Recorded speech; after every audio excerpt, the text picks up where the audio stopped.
The Lord says to Joshua, "See, I have given Jericho into your hand." Joshua didn't have to see that. Joshua's natural eye couldn't see that. Jericho was under siege, but there was that little issue of the wall. The Lord also tells Joshua that he's given Jericho's king and its valiant soldiers over to him as well. The king had had the opportunity to surrender himself into Joshua's hands. That didn't happen and wasn't going to happen.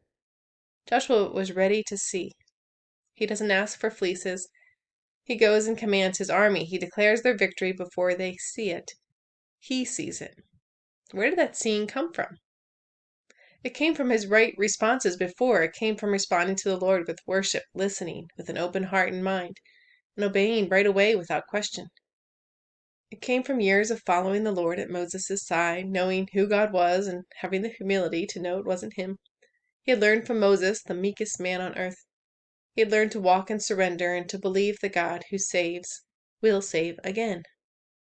But they don't all see. Joshua gives a speech at the last moment about how everything should be devoted to destruction and how all the metals, the gold, silver, bronze, and iron, were to go to the Lord's treasury. But in the heat of battle, when you're facing the enemy, it's not the time to get the direction. It's not the time to be deciding what to do. Joshua gave them direction a little too late. Not everyone was ready to see it like he did.